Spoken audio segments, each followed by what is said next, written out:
the bans, I think Vi being picked up is definitely more of a reaction to day 2 and day 3 here of LPL Split 2 placements. Third ban, what is it going to be? We still have the Kalista, we still have the Jace. Getting rid of a Kali, one of those, champions that we wanted to see, one of the quintessential SeTab champions taken away by his own team. Yeah, that is a big statement to make here. It also leaves up some of those bigger premier picks. So we're going to go into this B1 with Jace, Ambessa, Rumble, all these, not Rumble, but who cares? The Jace gets locked in here. Now, it's important to remember, this is, for ThunderTalk, has been more of a mid-flex. We've seen SeTab, one of his biggest plays from last split was that BLG Game 2, where he ends up with that huge quadra kill in the mid lane. So while this is flexible, likely going to go to SeTab as Ultra Prime come back with the classic Varus and the now newly classic, hovers on some of these champions we know, and the Gwen is going to play another game in Split 2 of the LPL. Up to TT. Do you have enough games on the Fury? Are you willing to kind of pick it up for yourself and steal that away? Seems like Ultra Prime trying to prioritize the fact that, like you said, Jace is a flex. I like what Ultra Prime do have for themselves. They can play for a kite back comp, or they can try to go for that all-in. I think Gwen being able to just run straight into a backline with that hollowed mist and the ultimate makes it so dangerous. TT already have the makings of what looks to be like a poke composition. Wouldn't be surprised if we get something of a support pick trying to grab up stuff like the Nautilus and Leona. All right, so Leona gets grabbed here. I like the poke style. Curious to see if Ultra Prime will maybe throw an Ezreal ban this way, because I think that's a perfect champion for 1xN to fit into this composition. But Ultra Prime, what are you going to do to try and cut down the range? They're hovering some crazy assassin picks right now. This would be a statement to make, but I do think the thematically, you still need to come with somebody that's going to go into the face of this Nidalee, this Jace so far. So we get Xiaosha on this Alistar. Always a good counter into that Leona as well. Yeah. Second phase of bans. I'm expecting that TT might be looking to soak up a Naafiri ban here, considering what Junhao was able to do, and the fact that you can become untargetable versus a team that's trying to make sure that you're playing at a certain amount of range. Probably don't want to have to deal with that. Yone taken away as well, so a lot of the melee mids now being gone. This definitely means that kind of looking at potential top lane picks that are also playable into the Gwen, starting to squeeze a bit there. Yeah, so I wonder if Hoya will just, how much he'll commit to sacking the lane to play towards his tank style. Glad you brought up the melee bans coming across here, because both these two definitely very melee-focused mid-lane pools. Interested to see that an Ezreal ban doesn't necessarily come across here, but I do like the idea of getting rid of a obvious Silas steal with that Unbreakable Will and then a Renekton pick, as TT are definitely going to need some sort of frontline potency next to this Leona, as the Tryndamere ban comes through at the end here. So, yeah. Wow. A lot of melee options off the board, Alk. Yeah, that was the Tryndamere that we got to see from Ultra Prime. I think it was up against Weibo during Split 1. I think you're right. Doesn't matter. It's just kind of a shout recognizing where Saber could be playing this. I am going to be looking at either them looking to pick up their jungle. Seems like instead they want to prioritize mid. And with the Rise, you look at what TT have. He's going to have a lot of HP to work with and making sure that he can walk towards ThunderTalk. Expecting to see this as an Ezreal slam here for 1xN. Compares really well next to the Nidalee and the Jace, right? You just got a ton of projectiles over these walls that you're going to have to worry about constantly. So I do like this pickup a lot for ThunderTalk. They're shaping that poke-style identity. This is a comp that they found game wins up against Billy Gaming with. So like we talked about, what we want to see from ThunderTalk, this is what I would expect for them, especially if this Gnar gets locked in. You bring that extra team fight threat. This is almost an exact mirror comp that we saw from ThunderTalk just a split ago. I really like Jax over Gnar here. I think that Jax being able to jump on the Varus and kind of fight back versus something like a Rise is very potent. Last pick here for Junhao. Maybe this could be a Gwen jungle. We don't know quite yet. ThunderTalk, though, with a very good ability to poke at range. Ultra Prime just want more avenues of being able to get onto the backline, give Junhao this Lee Sin, and you look at what UP have chosen. They have incredibly strong side laners with the Gwen and the Ryze. They're going to be very resilient, but if they can make it to those 2 and 3 items, I think this game is done and dusted for ThunderTalk. So we need to see early game aggression, play around these grubs, make sure that SeTab is able to play alongside Beichuan's Nidalee.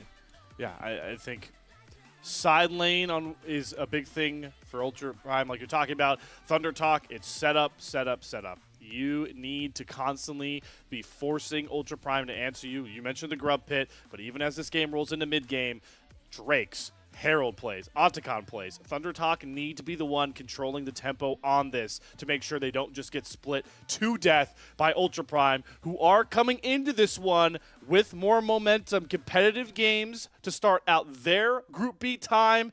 ThunderTalk have just been looking shakier and shakier heading into this second split. So this could be a really big defining game for Group B and potentially what the rest of this LPL second split looks like when you talk about those 2 major divisions. ThunderTalk with a roster that isn't quite as developmental, right? They've been playing for, at least without, large majority of this roster outside of SeTab, been playing for at least 1.5 years, 2 years. And you look across from them, Ultra Prime, some pretty new pieces, specifically 2 players coming over from the Asia Pacific region and the LCP with Wako and Wenzhang. Also their coach Benny, a coach that actually was coaching both of these players over in the PCS before they made the brand change. So a lot of hope and prayers from Ultra Prime as to whether or not this developing talent around Wako can actually provide. And we're already here into game number 5 of the night. Again, decider here, one of our early previews as to who can be second and who can be third, who gets a chance at being able to make it into a Group SN, and who is guaranteed a spot amongst the top 10 teams in the LPL. Like we pointed out from draft, really interested to see how ThunderTalk look to operate in this early phase, because as powerful as the side laning and solo threat is going to be for Saber and Wenzhang as this game goes on, especially knowing a Nidalee's in play here, Alk, having those pushing lanes will really help enable Beichuan to just be as aggressive as possible. You're expecting invades here, maybe trying to get aggro and force Junhao out of his tempo, knowing that he's going to have these solo lanes pushing in his favor? We're seeing early wards. They want to try to get vision. Saber is going to get pushed out here. Now, Jace level 1 is so dangerous, not only because of the fact that he technically has 2 spells, but the Jace basic or passive is just so strong. Getting armor and magic resist crush on 2 different cycles is very good, so I want to see if SeTab is going to be able to abuse this versus the Ryze early on. And I'm not going to see too much. Junglers are starting in the opposite sides of the map. I wonder if Beichuan's going to try and do an early invade here. It looks like Feather is already looking to fight here level 1 to try and get wave control. Like this for ThunderTalk, they want to have control in all these lanes early to enable their jungler to go for whatever they want, as 1xN's able to get a ton of extra autos in there onto Wako. So this should give ThunderTalk control, getting level 2 first here in this bottom lane. Seeing the minions falling. One more Could here close, for Ultra Prime. yeah. They get it first. Yeah, their Feather goes in with the Zenith Blade, but level 2 hasn't ticked over yet. There's one melee minion preventing either members of ThunderTalk from going to level 2. Ignite does come out from Xiaosha, so they get that summoner. But it is Ultra Prime definitely staying competitive, trying to get this wave under control. Luckily for ThunderTalk, though, they do have Beichuan pathing towards them, if you're talking Feather and 1xN. Yeah, that just means that health totals are so important for this bottom lane coming out from UP, because if they get whittled away at, if they're 30% HP, there's a very realistic possibility that Beichuan comes down and tries to make a gank, makes a dive happen with the Nidalee Spears from Fog of War. So every little bit of HP matters for Wako and Xiaosha. And right now, Wenzhang is doing a great job in the matchup versus Anar. This is a very difficult matchup for Anar to try to navigate. She out-damages you in almost all stages of the game. You're just trying to survive through the laning phase and make sure that you can get to being a more useful Mega Nar. We already see him having to take that teleport reset. Beichuan, though, does pay attention towards the bot side. Hits a spear, but does not commit fully in that Cougar stance onto Wako. Going to force the Varus to reset. But that's Hoya's TP already down. The wave pushing pretty far away from him as well. Beichuan on this bot side, potentially trying to be as annoying as possible Doesn't get the back reset off of Wako, but he's going to make sure Xiaoxia thinks twice about getting Saber. anywhere near that turn as we have flashes galore in the mid lane. Junhao cuts down the angle, does not hit the Sonic Wave. SeTab 1 HP, does not get the slam to find the trade, and that is first blood to Ultra Prime and Saber's pocket. That was a really good sequence coming in from Ultra Prime. They do trade both of their summoner spells, but I think the sequencing that they had there was very, very good. Great job from Ultra Prime to find themselves the first kill of the game and also start forcing some summoner spells from their opponents. No flash from the Jace can be very dangerous. Also cuts down on some of the lethality that you're maybe expecting, as Rise is just hoping to get more and more items, scale more into this game. If you take a look at this, Saber flashes to get this W slow immediately. Actually only gets the E, but this flash immediate after the ward hop gets the slow from the Tempest Cripple, and a good job from Junhao to open up a play for Saber. And you mentioned it, while there are some serious summoners that do come off the board for Ultra Prime, as if they're able to inhibit this early aggression from ThunderTalk, they'll have success, but TT are coming back with a vengeance. They're going to flash Zenith Blade, and it goes wide. The early game woes for ThunderTalk not ceasing in their third game on stage. That should have been a kill there, but the phase rush from Saber saves him. Just small micro movements. Great job from the mid laner of Ultra Prime. We haven't talked about it too much, and I only brought it up at the very end of their series earlier, but this is his second year playing competitive. He was on Ultra Prime's Academy roster last year, and now that he's getting the call-up, I mean, it makes sense for some of the mistakes we've been seeing from him, but it seems so far he's starting to gain confidence and really gain poise here in the LPL. A lot of confidence being shown by Junhao in that top lane matchup. And, you know, you brought up how the Gwen could be in a rough spot here, but it's really providing so much space for Junhao to look for these invades, continue to be pesky. And the important thing, Alk, to remember as this early game goes on, the less ThunderTalk can get done in these opening 15 minutes, the greater a problem Ultra Prime will be in that latter half. Can Beichuan secure this? Saber is walking over, so he's going to lose his Gromp. I don't think Saber really cares. He's like, I just took an accelerated shock blast. We are playing for these first set of grubs. TT's bot lane has moved over. It's going to be a missing wave. Maybe Ultra Prime instead decide that without more meaningful ultimates available, we're not going to be going for this. Big for the grubs to go the way of TT. They are sacking some decent experience on the bot side here. 1xN does just walk mid, steal XP from his mid laner, and then try and get back bot side before he loses any minions himself. That is a base AD carry player, but hold on, we may have some action for the grubs late here. As ThunderTalk rotated off mid, they felt like these grubs were a shoo-in. Now they're late to the party. Junhao gets the last one, so no monster slaying stacks. And maybe Xiaoxia's just looking to brawl here. Flash headbutt. SeTab's going to get stunned up. He still has no flash available. That's a 2-0 rise for Ultra Prime Saber.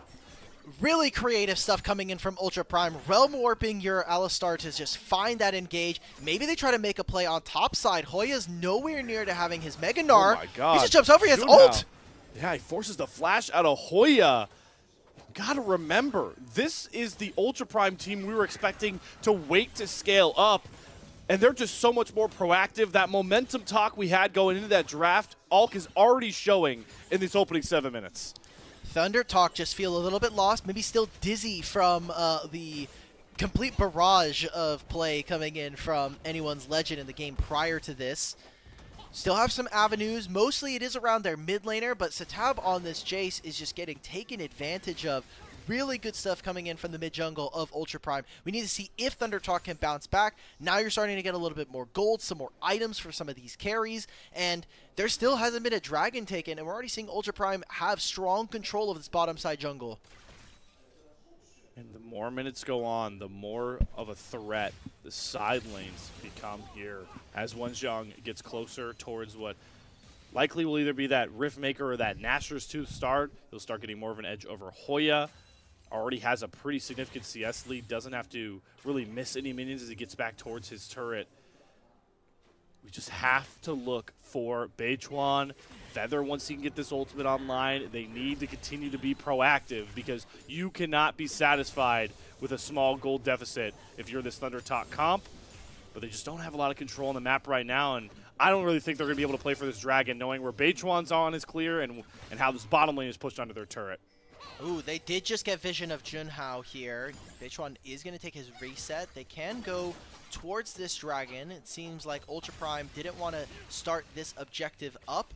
And again, another piece of vision here. It's a good job from TT to at least stem the bleeding for right now, make sure that they're getting information onto the enemy jungler and enemy team. All of these wards, there are no real wards coming in from Ultra Prime to not only scout out the opponents, but also keep themselves safe. It's a single ward here up in top lane for Wonjung, while right now, TT, they've put some vision down towards this dragon. Again, like we were just saying, seeing Junhao on this Raptors pit does mean that they have a lot of information, and that should turn into a dragon for them.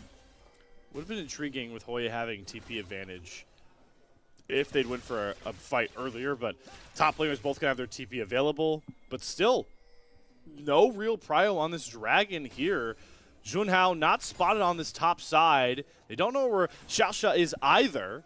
And they might set up for a Hoya dive, so the dragon not coming across for TT, and they might lose their Gnar here. Oh my god. Junhao just flies in, uses the flash, does not mess around. There was nothing for Hoya to do but drop to the gray screen. Don't even give him the option to react. It's going to cause the teleport from the Jace, which means now Wako gets the hit on this mid wave for free. This entire time, we've now matched 1xN into the Rise. There's absolutely no kill threat here. Junhao's going to finish his first item at 10 minutes with the Eclipse coming in for the Lee Sin. And Ultra Prime, I've got to say, I think we can call it here because this is their last game of the day.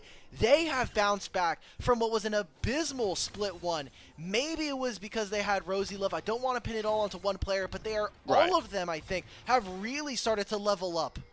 And what's interesting about that all is we were coming into a lot of these group discussions talking about and leaving split one. There were a lot of teams saying, oh, all right, let's see what they get with more time. And what was interesting is the team that was marked for that moniker in this group was RNG.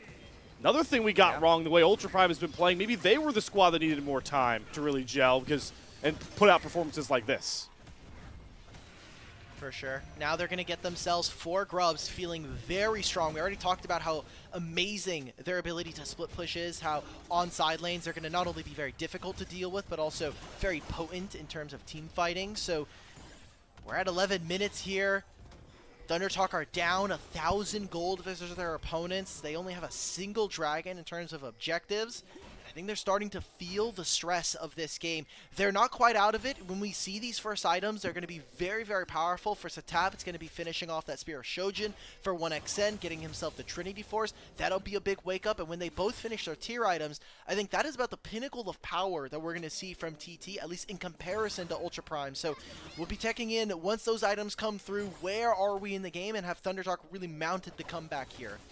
And what do the items look like on the flip side? Because as powerful as those spikes can be, if you've got this Rise who's already got his Roa done, might have a Seraph done by that point, you point out how much health advantage Saber's going to have, it could really make the difference because ThunderTalk still have to play into the poke comp because they've lost a lot of that early game aggressiveness. By this point, Beichuan on the Nidalee, one of the biggest early game threats. I mean, it cannot even think about dancing with Junhao, where they're both at in this jungle matchup.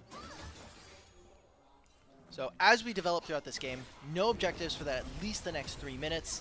And what I want to see from Ultra Prime in this moment is how are we getting vision into the enemy jungle? How are we moving forward our vision line to track where this Nidalee is? Can we contest her on some of her camps? How are we protecting some of our side laners now? I mean, Saber has Flash and the ultimate. I don't expect him to have too much pressure put upon him. I think we need to be able to move over Wako and Xiaosha with our jungle. We're already seeing that now from Junhao onto these Raptors. Trying to just take as much space up as possible. Dragon still a couple minutes away here. Ataka, not really ever a conversation, but Ultra Prime are looking to stay aggressive and repeat what they did last time. Diving over to Hoya, flashing on top of him once again so he can't react, but he does create enough space, flashes away from the turret, so this dive for Ultra Prime goes a bit haywire, and luckily won't cost them any kills. Just some pretty coveted summoners on their support. Yeah, that one, I think they definitely pulled the trigger just a little too fast there. They go in, they find the flash engage, then Wonjung's also throwing the ultimate. Same thing with his jungler, so a bit too early, a bit too trigger happy coming in from Ultra Prime. They use a bit of a timer there, and it does allow for ThunderTalk to move forward, get a little bit of vision, and track where they are on the map. Tough spot to be in for ThunderTalk. Again, this was a team that we were looking at as we take a look at this replay. We get to just see it here. The flash is great, but why are we using the Lee Sin ult so early on? He's still crowd controlled. The fact that this Lee Sin Q doesn't land is basically the nail in the coffin. And with all the lethality of the Eclipse, that would have been the kill that we saw Junhao create so well up on that top side. Starting to get those first item breakpoints coming across here for ThunderTalk. SeTab going to rush the Spear Shojin to be able to match some of the damage output. Saber's going to be put together. Trinity Force just completed for 1xN. So this is that window, Alk, you were talking about, where we want to see ThunderTalk trying to force a fight on that big breakpoint items for their damage dealers. You have to kind of do it now, right? Because you only have 7 minutes before the Rise is finished with his Rod of Ages. You have to imagine that he'll be getting closer and closer to a Seraph, so the shielding as well. 45 seconds before the Dragon, a minute and a half before the Herald spawns here. And for Ultra Prime, what we can see from, kind of the vision that's being developed by them, they have some very good wards all over ThunderTalk's side of the map, especially around this bottom lane. If they grab this Dragon, I think it just completely hamstrings ThunderTalk's ability to actually play for Dragons and have some kind of scaling out into this game. And ThunderTalk are still very much protected by the fact that there's still all these turrets still standing on the map here. We just crest over that 14-minute mark, so you've dropped the plating. We talked about the grub, slight advantage over to Ultra Prime. So as they start to knock down mostly these side lane turrets and open the map up, it's going to allow them to play even more into their style and try and break apart this ThunderTalk setup poke-based composition, as we do have that Dragon spawning, and Junhao is immediately on top of it because why not? I mean, Saber can keep this push going all day long into Hoya, and the mid lane can swing over after catching the waves with Wako. It's as easy.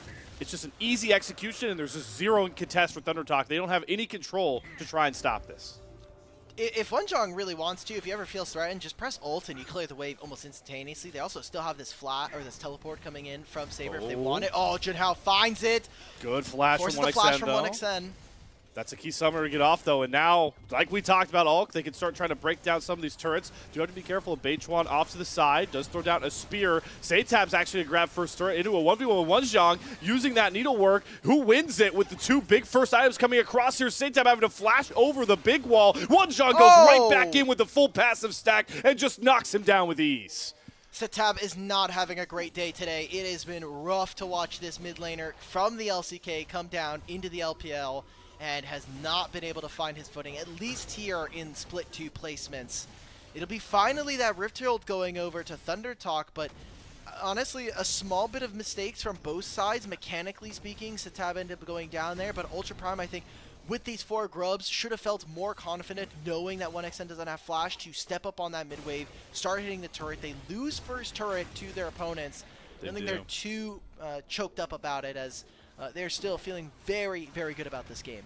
Yeah, I think SeTab, I know the priority on feats of strength has kind of dwindled as Split 1 went on into Split 2, but got to think that SeTab makes this play knowing that he goes for first turret. He at least keeps the monster, the feats of strength conversation pretty close here. Yeah, but why are we setting back up, man? Yeah, like, 0-3-0 on this Jace is rough. It's not a good look here, and I said it before, we're 3 minutes past, and 6 stacks on Rod of Ages. Seraph's is almost completely stacked. Saber's getting to that point where he is going to be unkillable. And Junhao steals it. It's going from bad to worse here. This Nidalee is just not giving. This Nidalee is basically just going to be a heal bot at this point, and while that is great, look at what you're playing for. You're healing as an enchanter for a 0-3 Jace, and your best bet is going to be an Ezreal, but he's nowhere close to finishing a Muramana, at least in terms of his components. And those outer lane turrets being knocked down, you're going to see Junhao and Xiaoxia just get even more aggressive, taking over the jungle. That mid-tier 1 not going to be long for the world as well. Just going to start seeing Ultra Prime really spreading ThunderTalk as thin as possible. It's just really hard to see ThunderTalk finding way back in here unless they could put up a fight around this Rift Herald that's coming soon, or that Voracious Otacon. Because if they're not able to really find a gold lead there, it's going to be hard to see ThunderTalk really clawing their way back into this one. Good job from Hoya. Shows a bit of respect, recognizing that he is one of the few plays on the map for Ultra Prime if he overextends. He's going to catch this wave underneath his turret. On the opposite side of the map, his team is getting vision around this Baron. I don't think it's going to be a real objective, especially because it's only spawning in 6 minutes, but I think mostly for the Otacon that is going to be up and available in 1:15. I think Dragon stacking is completely out the window at this moment. Let's see if we can try to get those revives. Maybe we leverage the fact that we have gotten the Herald for ourselves. Timing-wise, you're gonna see Saber take a pretty big reset. He's going to be able to try and get that top wave out. I wonder if the dragon value of this single dragon in particular might be pretty valuable. Junhao and Beichuan on 2 champions that don't do terrible trying to solo out even a 3rd Drake, because while everyone's paying attention towards Otacon, as we've always seen with this season, you could actually sneak feats of strength out the back door if you're able to grab that dragon, with both teams being 1 monster slaying stack away from deciding them. Yeah, like you said, feats of strength definitely waned in terms of interest from our teams of being able to race. They also did change some of the qualifications, right? Like it was literally whoever got the first blood, and then it's just, yeah, it was pretty insane beforehand. So I don't think we're going to be trying to rush the game. Again, Otacon is nice, and the dragon would be cool, but I think if Ultra Prime or ThunderTalk can grab these objectives, specifically the Otacon, I need to see them actually utilize it. And I think that's more of a question posed towards TT, who have really lacked a lot of proactivity in this last game of, the first round robin. I have not seen Feather ult yet on this with this Solar Flare for Leona. Hoya has only used the Narbar to ult waves. These guys need to be creating avenues for this Jace and this Ezreal from 1xN. They're both nearly at that Moramana Trinity Force or 2-item power spike. So again, we want to see them fight off first items. It didn't really come to fruition for ThunderTalk, but now the clock is ringing. There are alarm bells going. We have struck midnight. ThunderTalk need to fight with SeTab and 1xN probably at their strongest at this current moment. Getting set up around the dragon. I'm looking at Hoya. He does not have Mega Gnar anywhere near being stacked. It's TT going to be dropping the Herald. We don't care about this dragon, guys. We're not fighting. Start proactively sitting around this mid lane. Catch the next mid wave high. Walk up with the Herald, guys. They got the charge. It only took half HP. This was incredibly, not worth it. At least go towards the top side and pretend like we're going to be contesting for just sieging onto one of these turrets. I think it's a huge mistake and a waste. I think maybe ticking down on the timer here for ThunderTalk. This is reminding me exactly how hesitant and almost scared that we saw RNG playing into Ultra Prime when they had that lead, right? You need to punish some of these objectives. You cannot be giving them away for free when you're behind like this. You are slowly bleeding to death right now as ThunderTalk, and it was one thing to see it from a team like RNG compared to their first split, but ThunderTalk right now just do not look like the same team that was contending with some of the tides of the LPL in that first split. Hey, they heard you were on the broadcast today, man. They really hated that graphic that we made for them. If that's what motivating their play, then we got bigger issues here all. Yeah, and something that we haven't really talked about or been able to kind of mention, every time you have a Gwen on your team, the speed at which you're able to do Elder objectives is insane. The fact that she has max HP damage and it's uncapped versus monsters is insane. Hoya's TPing away from this, so we are never contesting this as ThunderTalk. Beichuan, do not even bother. Look, it's the Voracious Otacon, right? You get the respawn. It's not going to be that game-breaking for them. Let's see if Ultra Prime in the next 2.5 minutes are actually able to utilize this. But this just allows Ultra Prime to be even more aggressive trying to defend their own jungle, knowing they have some of these revives. There's the Solar Flare down. Wako just brushes it off and goes back mid lane. One of those big engage tools for ThunderTalk is down. It does net them that mid-tier 1 turret, so they do get some pretty big push power in that mid-bottom lane, but these are smaller wins compared to what we need to see from TT. Yeah, I like the idea of it. It's TT just screening for 1xN to grab that mid-turret. Also giving the solo gold for him is pretty good, so good job. 1xN has to be the carry of this team. He's 0-0-0 on this Ezreal. He now has the fully stacked Muramana and the Trinity Force.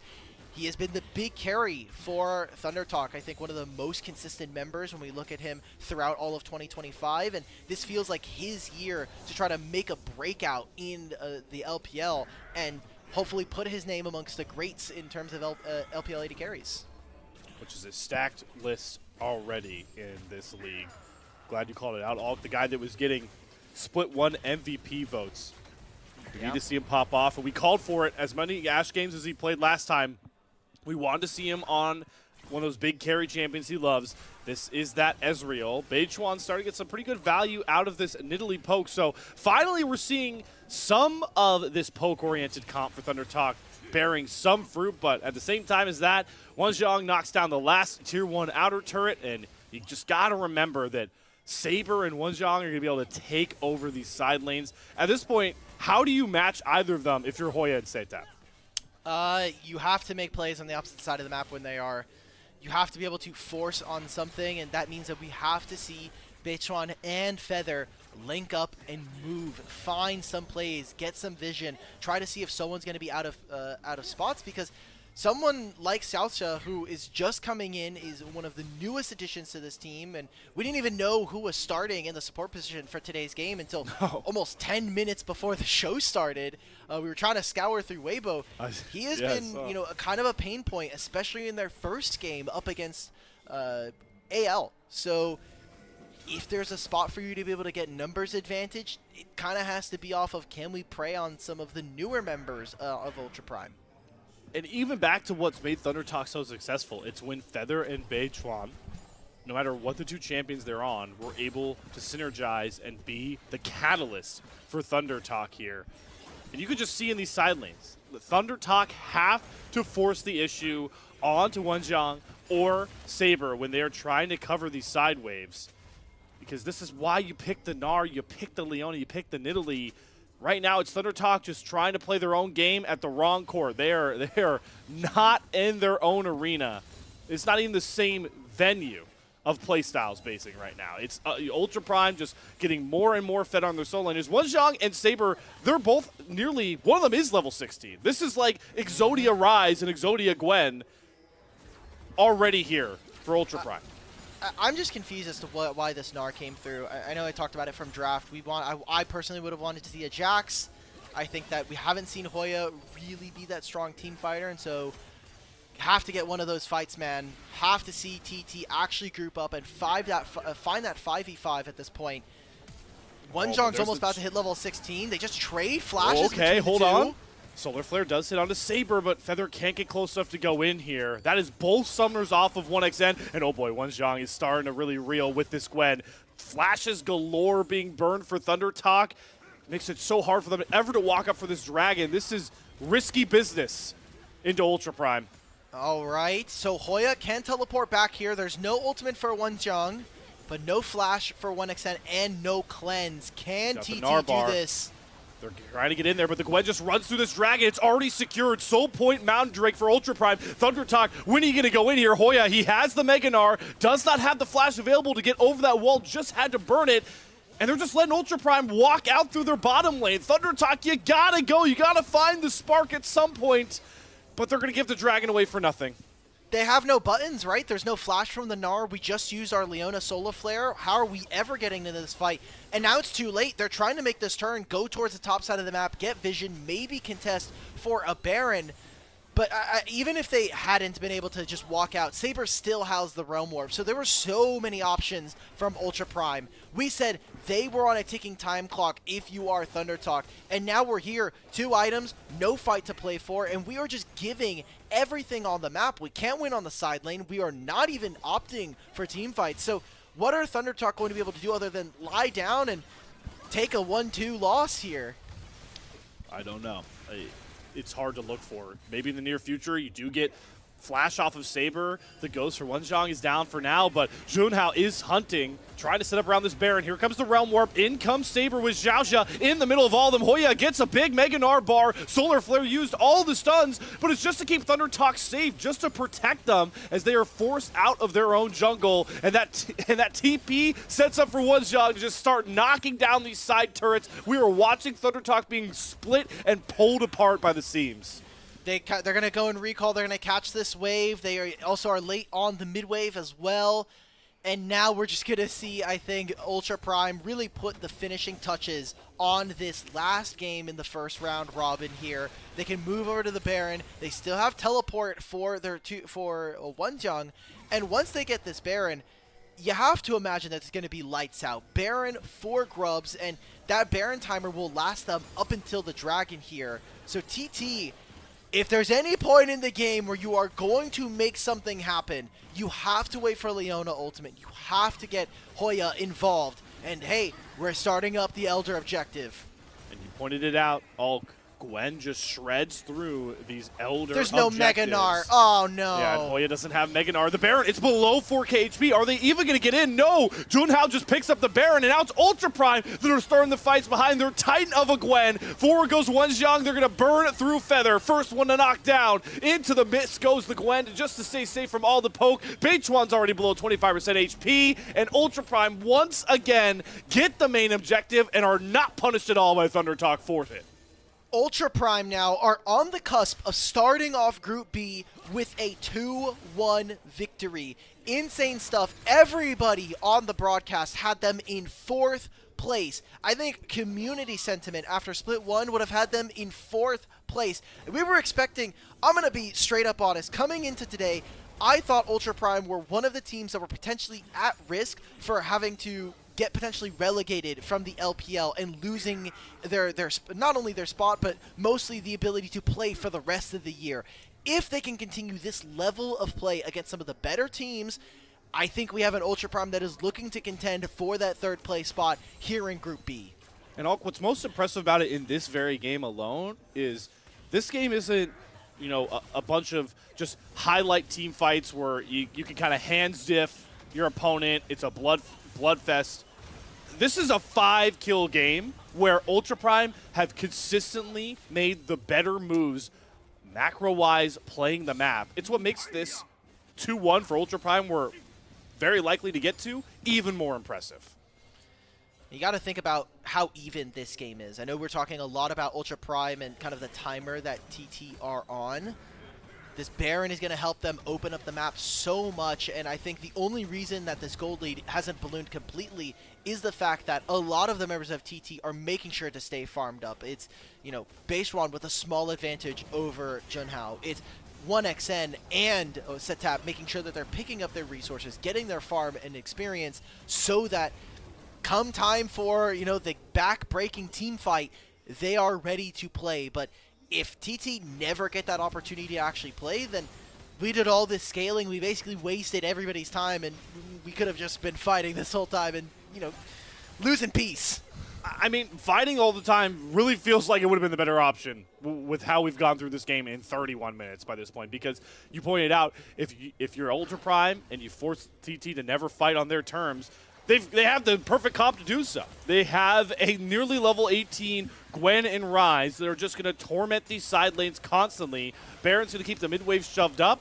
ThunderTalk, they're not even on the same side of the river as this Mountain Soul Drake, and they're just giving it.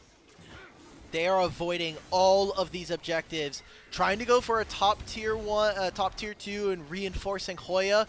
They're stealing camps, which is great and all, but you've now lost Mountain Soul as the poke composition. This is basically like giving an Ocean Soul to the opponents, because now they're able to block a portion of that upfront burst damage you want it to have. Beichuan cancels his back. It's a Realm Warp coming in. And immediately has to flash. Just Beichuan not backing in a spot that he is allotted. Ultra Prime are consistently punishing TT for being lazy with some of their recalls and not respecting their opponent. Beichuan, he burns the flash and everything still ends up going down. Hoya is up creek with no paddle at all, heading right for the whitewater that is Wenzhang and this Ultra Prime bottom lane. Hoya and Beichuan are picked off for virtually nothing but a couple of camps stolen. Honestly, I'm kind of okay with this from Hoya. He's spending so so much time. Yeah, but it is wasting a lot of time here for Ultra Prime. They wanted to try to grab this kill. It's only now that Saber is going to be able to walk up on this wave. Oh, that's so unfortunate. SeTab's going to TP. It's a big win here for Ultra Prime, where they could have gotten more. Unfortunately, spent a bit too much time chasing and not really tending to some more of these waves. But what does it cost them? Just some tempo. You have to take some of these resets, but they still have ultimate control over these side waves. There's only one turret standing outside of the ThunderTalk base by this point. They're just fully committed to clearing these waves. They're playing a whole different game right now. All the farming sim memes everyone likes to throw out with some of their League of Legends games, that's what 1xN and SeTab are playing right now. Well, you know, there are 2 Korean players on TT, so that's true. Maybe bring in you can take the boys out of the LCK, but sometimes you can't take it out of the boys. So 6-0. We've got a 34-minute game here that has been relatively low action, but I will say I think that Ultra Prime, for the most part, have been playing the map very well across the entirety of Summoner's Rift. And when we talk about objective focus, TT not only feel like they're a bit objective averse, but when are we actually going to see them play the game? Because maybe here. That's kind of been the question. We said, okay, on 2 items, they have a huge spike. You know, Muramana, then Shojin / Trinity Force or SeTab 1xN. We never really got that fight. I think maybe a lot of the early game was also tempered by the fact that some of those early kills going over to Ultra Prime stopped TT and what they wanted to do, and now we're kind of waiting. Maybe 4 items for 1xN is going to have to be the play. If he gets his Soreldas, that's going to have to be the mark where TT, how much more can they withstand? It's 3 minutes before Elder, and now Baron's here. The second Baron. And there is not a kill up for ThunderTalk. Well, they have not even looked for one of these pick plays. They do get Chains of Corruption on Wako there, so that is one of those engaged tools down. 1xN has both of his Summers back up. Flash is available for everyone that's named Beichuan, but well, we were focusing on the mid lane farm fest. The big purple worm is getting farmed for free and there's by no One Meganar. Baron. They don't have Mega again, and they don't have the Baron again. They're going to give it up for free, but here comes Ultra Prime. 4-man Realm Warp in. They want blood. They are tired of waiting for ThunderTalk to come into them. They're knocking their door down. Feather drops first. One shot doesn't find any kills, but they're just going to create more control, more tempo over this game as the grip slowly tightens around TT's throat. They've got a mid-wave here. It is only Feather who went down. Hoya can build up some more Meganar. And there are some missing ultimates here from Ultra Prime. With 4 grubs, how much can Ultra Prime take from this base with the Baron buff? ThunderTalk, you need to make your stand at some point. It is unbearable to watch the passiveness, but Hoya does not have that Narbar stacked up. Feather is still down. That made engage tool. There isn't any way for ThunderTalk to really go in. All they're going to watch is their base crumble to the might of the purple banner and the grubs. Top and mid lane inhibitors are down. They're on to the Nexus turrets. Now Hoya goes in with the Narbar, tries to get a big ultimate, but gets completely brunted, shoved out of his own fight, and knocked down. Ultra Prime have the window to take a dominating game here, and they might not even drop a body. One single kill is going to go over to ThunderTalk, but it's Ultra Prime dominance. Etch this into the history books. 2-1 start for a UP, and they'll move to second in Group B. It took them the entire game, 37 minutes there, for TT to find their first kill. I mean, congratulations to Ultra Prime. It is likely that they're going to be finishing second coming out of the first round robin. And what a glow up, especially for players that we had such large criticisms for. Saber being able to step up. Junhao, the most consistent member and the top 3 when we're looking at rookies of the split. He comes in and is able to bring this team to a 2-1 start. Such impressive wins. And I talked about it during that game. But what's even more impressive about it is all you LPL fans know that this league can put in some absolute bloodbaths that are just slugging kills from the start. And that's how you see some of these like big top teams go down. Everyone likes to joke. Anybody can win on an LPL day. They talk about it because games are bloody and action-packed. This game, Alk, was a macro masterclass from Ultra Prime. They took control of this one through those correct rotations, those well-timed dives, and never looked back. And it was really well played, specifically from that early aggression. It kind of stifled any of the plays we got to see from ThunderTalk. And we do have to, I think it is part of the game. I think the fact that anyone's Legends loss may have played a factor in this one. The fact that they couldn't find very many early plays. The fact that it felt like all of ThunderTalk work just completely defanged after that one. It's tough to watch, especially for a ThunderTalk who were split one darlings. Now I think being brought back down to earth and having to face the reality of maybe you're not going to so easily slot into the group ascend. Yeah, I mean, the criticism questions are really going to build up. What I thought was an interesting discussion point that might have led to some of this ThunderTalk woes is this team did definitely benefit a lot off of the lane swapping Hoya into that 1v2 so they could get their bottom lane ahead. It's how they really set up for their team fights to shine. So now you see Hoya having to solo lane 1v1. He never really touches one Zhang on that Gwen, lets the Gwen scale up. Does ThunderTalk look like a weaker team without lane swapping is going to become a real criticism point, especially after today? Tough stuff. And for Ultra Prime, man, I am so happy to see these guys do well, and it comes off the back of some pretty aggressive play.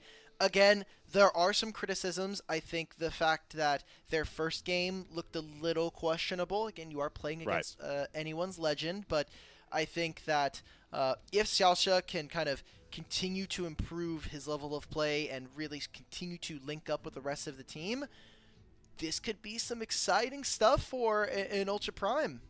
And Junhao, I mean, he picks the Lee Sin R5 here. You know, a pick that is integral because it has to be the sort of bridge to the 2-3 item Rise and Gwen. We don't talk about the second Hoya dive, but outside of that one, he was knocking Beichuan out of his own jungle, committing to dives on multiple parts of the map that you pointed out was what really stifled ThunderTalk out of their plan. And in a league like this, you know, taking a page out of AL's book, if you have a confident jungler, it can really open a lot of the map up for you. So Junhao really impressing on the Lee Sin. Ultra Prime as a whole looking impressive. And we might have been talking about the wrong team when we said, wait for them until Split 2. It looks like it's Ultra Prime that might have to be the next conversation starter. That is a potential. Again, we have an entire second round robin to get through. We have one last game tonight, but before we move on to that, we got to start thinking about players of the game here, because of course, we can look at the stats here. I really do think that Junhao, despite not having the damage to match, he has played so well today, barring some of the game one oopsies. I'm with you. I think some love also. I was really impressive by how Xiaoxia looked, roaming around the map here, setting up for some of these dives. You called out how much you want to see Beichuan and Feather duel up, but it was these two, the jungle support combo, that were really getting things done in the early game. And these highlights are going to be real short, folks, because this game had 7-8 kills in it. So I don't really think we want to watch highlights of turrets and dragons going down for nothing. Oh my god, we literally skipped to the very end of the game. Yeah, what were we supposed to put there? I don't know. Put some close team fights. Show Ultra Prime. What team fights? Oh my god, we literally... What team fights could they have put here? They didn't even... ThunderTalk didn't fight... Name me a neutral objective that ThunderTalk fought over this game. I think it's only right that in one of the last shifts I have to do, at least for a day, after doing almost 15 games of LPL in 3 days, one of them has a solo cast, and one of them is an 8-kill, 38-minute do-nothing super burger from ThunderTalk. Thanks, guys. I really appreciate you for doing that. Hey man, I know, color casters hate it when there's like 60-kill games because they feel like they can never talk. You got to talk all you want in these last 2 games. I got to sit back. Much over the last 3 days. I've talked way too much over the last 3 days, okay? Well, don't have to talk too much here going into this MVP pick. We'll see where Ultra Prime, they're going to really give the catalyst of this Ultra Prime composition. We're both pulling for Junhao. I'm with you on that one, Alk. So we'll see if they give it over to the Ultra Prime jungler.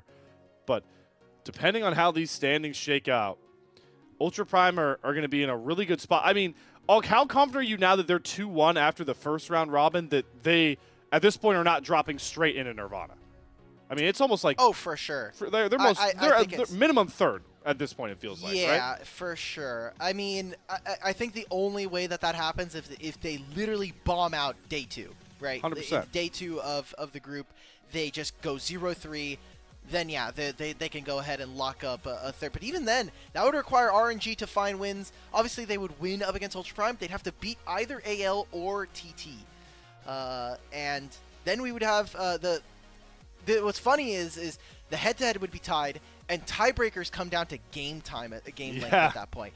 And I'm pretty sure Ultra Prime still win there. So, yeah, I think it's pretty tough to say UP are going to be finishing anything less than third. Oh, there we Junhao go. gets it. He gets 2 MVP votes. Wow. 2 on the same day. Congratulations to Junhao.